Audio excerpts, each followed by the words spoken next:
As Americans gear up to celebrate Thanksgiving, a day symbolizing a friendly autumn feast between Native Americans and colonial pilgrims, we're reminded of the true plight and untold story of destruction of a culture that this country is really founded upon. To gain insight on the history and current struggle of Native peoples, I'm here in San Francisco with Roxanne Dunbar Ortiz, leading Indigenous scholar, activist, and author. Her latest book is titled An Indigenous People's History of the United States. We grew up learning that Columbus discovered America, and that whatever society existed before that was primitive and barbaric. Talk about what Native society really looked like at that time. It was just the opposite. The whole hemisphere was actually ancient in terms of cultural development and population migrations there, unlike the theory of the Bering Strait and of the wandering Neolithic. That's mainly from North America, that settler colonialism wanting to make the native disappear. Columbus came first to the Caribbean, which was a swarm of trade routes and interchanges among all those people of the islands. And very few people know that of the 7 designated areas of the beginnings of ancient agricultural civilizations, we know when we grew up, Tigris-Euphrates River, of course. That's the one we know best because supposedly that's where Europeans got culture from, a very contested area still. But we also know about China, had two areas of agricultural civilization development. And in North Africa, but the other 3 were in the Americas. One was in the Andes, agricultural civilization, one central Mexico, Mesoamerica, and the other the entire eastern half of what is now the United States. So actually they were conquering, when they came to North America, they were conquering an area larger than and richer in agriculture than Europe at the time. So they basically annexed all these things. These civilizations, advanced civilizations, existed when the Europeans came, and they appropriated them. In North America especially, they have a rewriting of history so that by the time later generations get there, say after the 13 colonies are formed or the United States is independent, those 13 colonies are independent, they see none of that because it's all been appropriated and changed for commercial agriculture. These were civilizations that were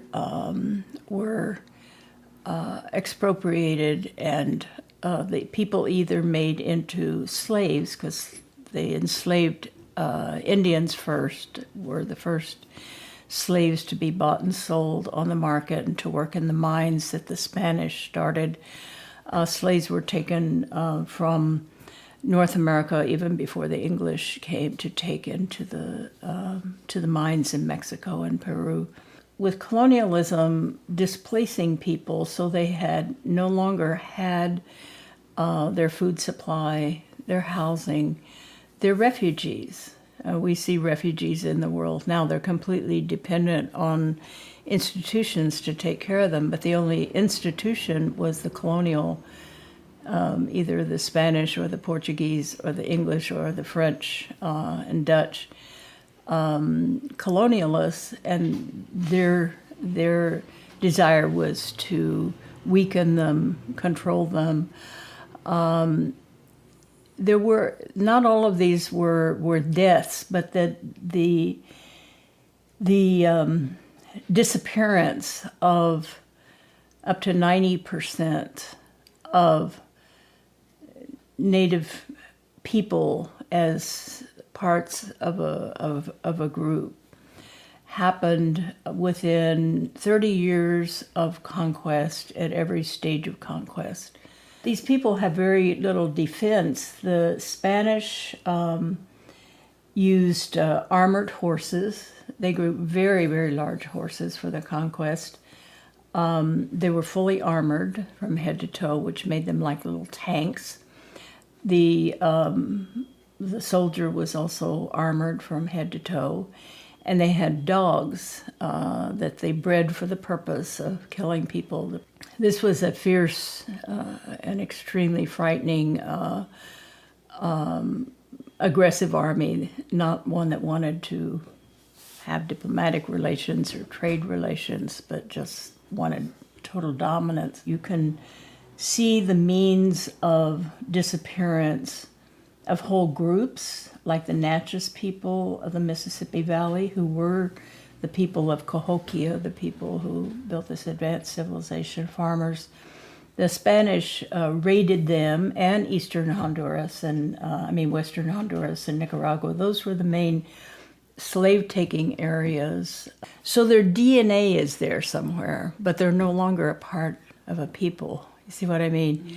So it's killing the cultural cohesion and existence of a people, not just reducing their numbers.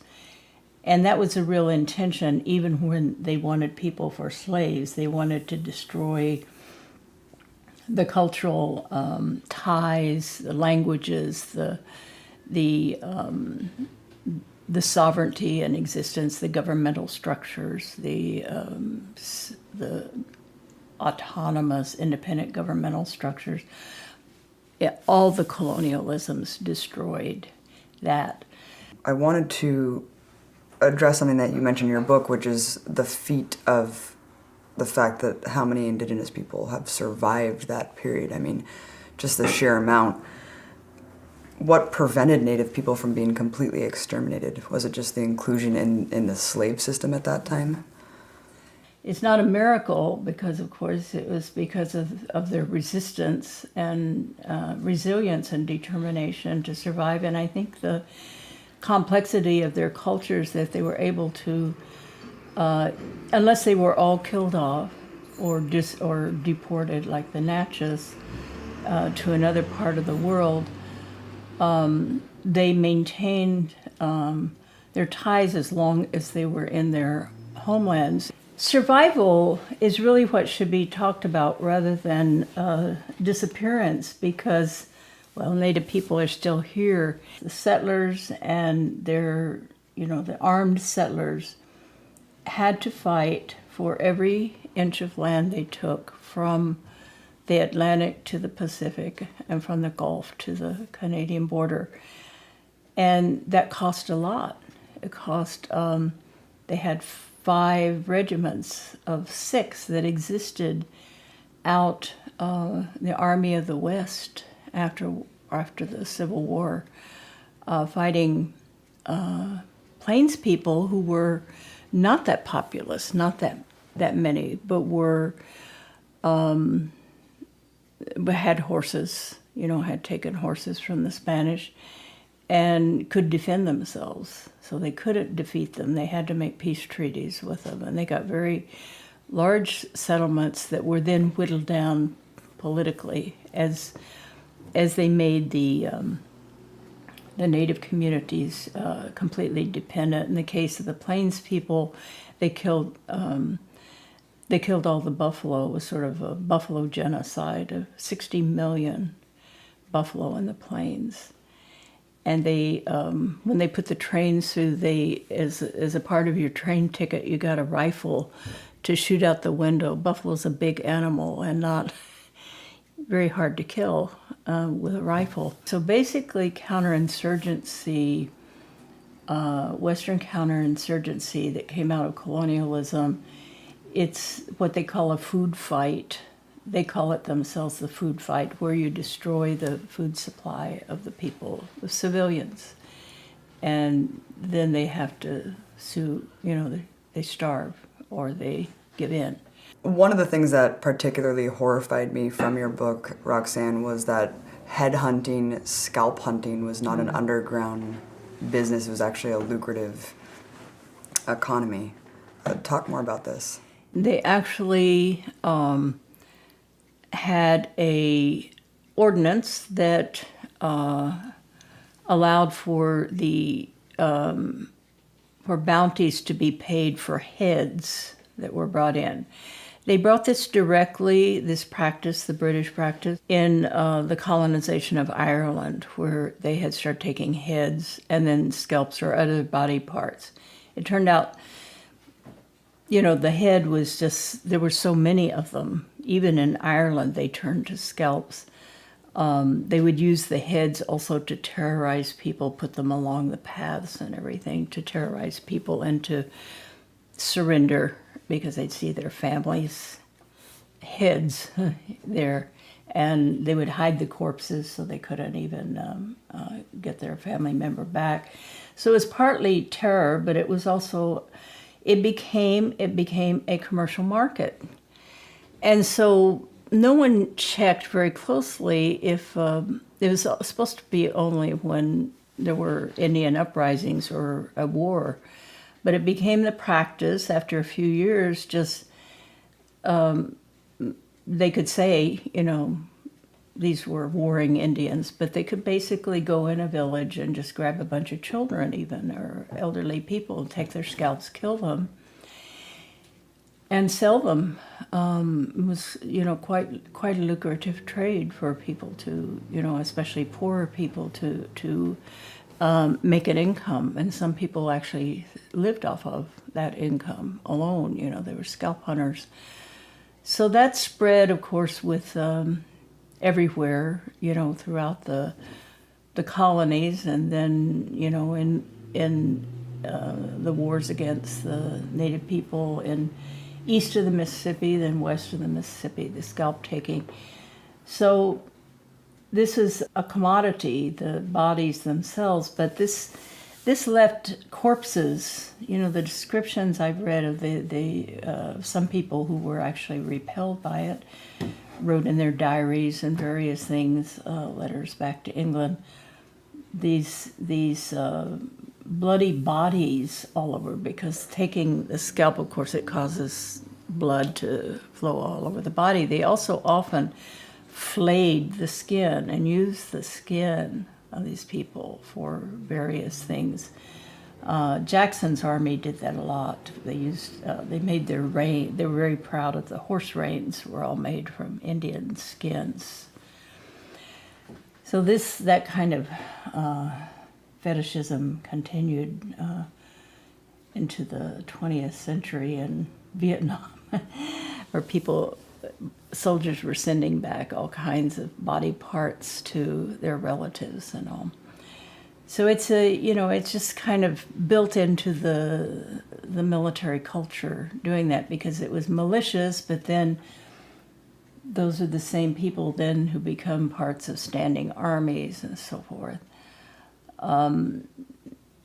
So it was pretty much a free enterprise, all right, of doing that. But there was also the name they gave to what they would use, referring to this bloody corpse, is the term redskin. And that's why it's so repugnant to, the ball team that calls itself that. It's not just any old misuse and appropriation of native names and symbols. It's ghoulish, so it's but most people don't know the origin of the, of the word redskin. It was a description of these bloody corpses whose heads have been cut off or their scalp taken. Wow. And it's, speaking of military culture, now you see native nomenclature embedded within the military establishment, from equipment to weapons to unit. What is the significance of this? Well, I call it a fetish, that it built into the Army, which in the United States has only rarely been used for any purpose except conquest. Even the Civil War, not to take the side of the Confederacy, but they pretty much used the same methods, of scorched earth and food fight and so forth against the Southern. I mean, they were fighting on Southern territory. But only in World War I, World War II did you have late-coming Americans fight, let's say, a standard, what you think of as war, and that's why those wars are tooted so much and others kind of put aside. There has to be some kind of dehumanization involved. Most recently, and it's not so recent anymore to people because, those of us who were adults or students anyway in the 60s saw these things happening on television, and those of us who knew this history said this rings a bell, and also their use of the term Indian country for enemy territory. Almost every generation has to have a regeneration through violence in order to justify its actions, by doing it again. And it does seem that way. And then, not to speak of the civilians who take it in their own hands, no more malicious, so they just go out and shoot up a bunch of people. So there are these hanging threads of colonialism that are very troublesome, in the culture that people think, banning guns or doing this or that without really considering what's the historical kind of psychological, what's at work there. Before, when you were speaking about genocide and how the term encompasses the institutionalized attempt to destroy a culture, a heritage, and entire peoples, I wanted you to just quickly address the re-education camps, because I don't think a lot of people really know that happened, and how many people were integrated in this dehumanizing process. His name was Pratt, General Pratt. He said, let's teach them English and cut. So he has their hair cut off, puts them in army uniform, drills them all the time, and then gets some of the teachers from the colony there, the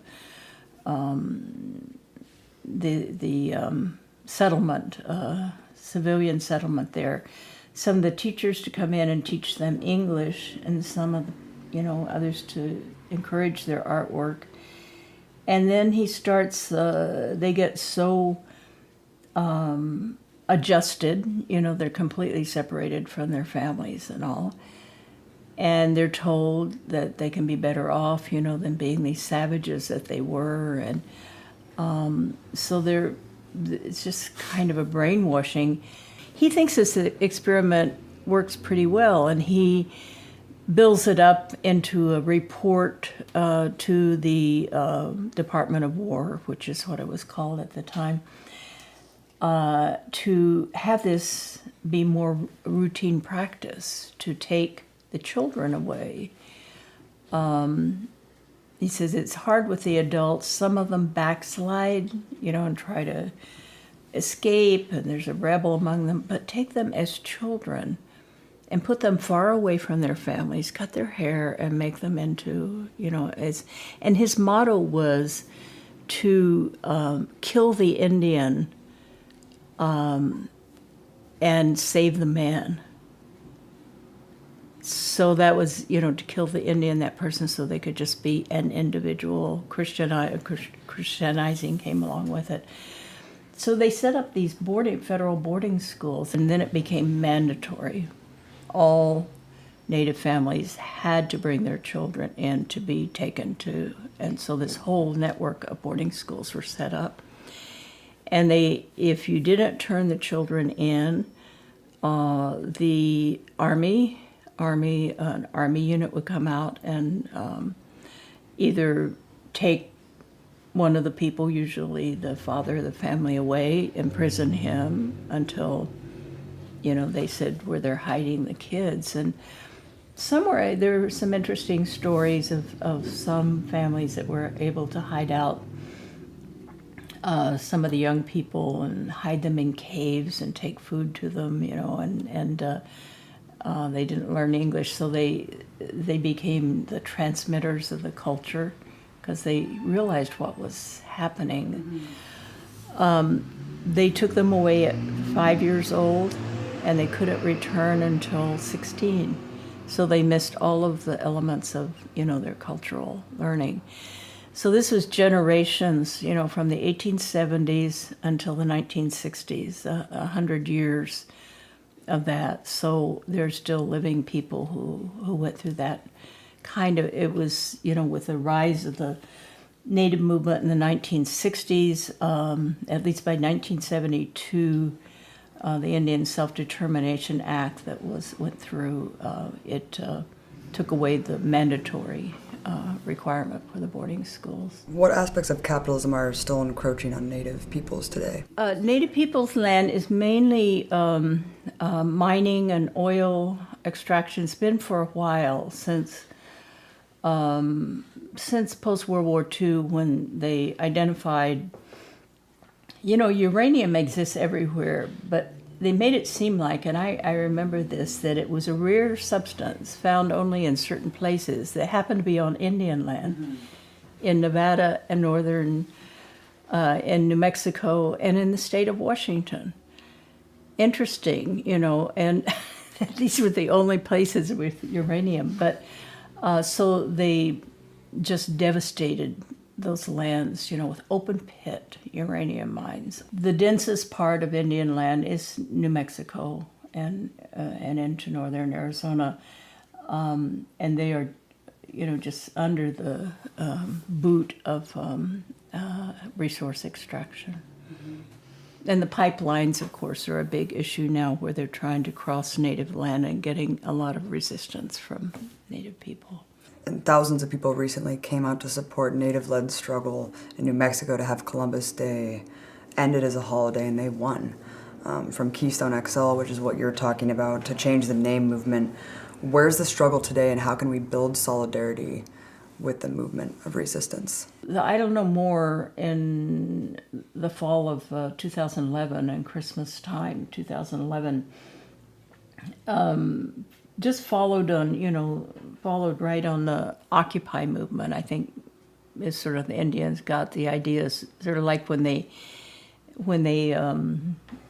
civil rights movement doing sit-ins at restaurants and all. Native people thought, sit-in, how can we apply that? So they took over Alcatraz. They sat in at Alcatraz. They took over land, different land bases around.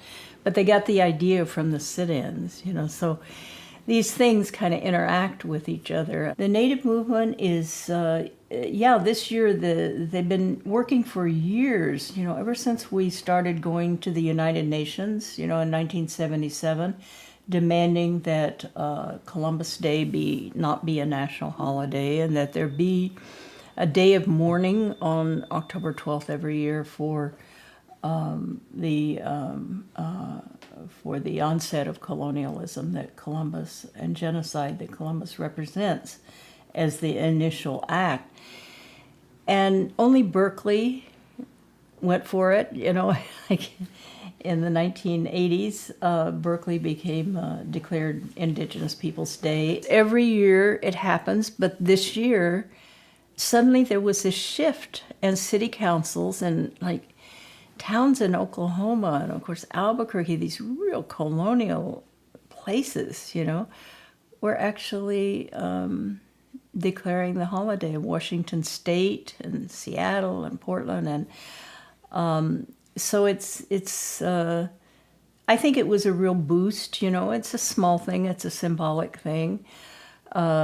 The mascotry movement is really important, not just the Redskins, but there are Redskin, something like 300 high schools in the United States have Redskins as their name. So there's much local work that's done in these different places. You realize that it's not just about football or about the sport or about just hanging on to a name. It really is about keeping that history intact, of domination.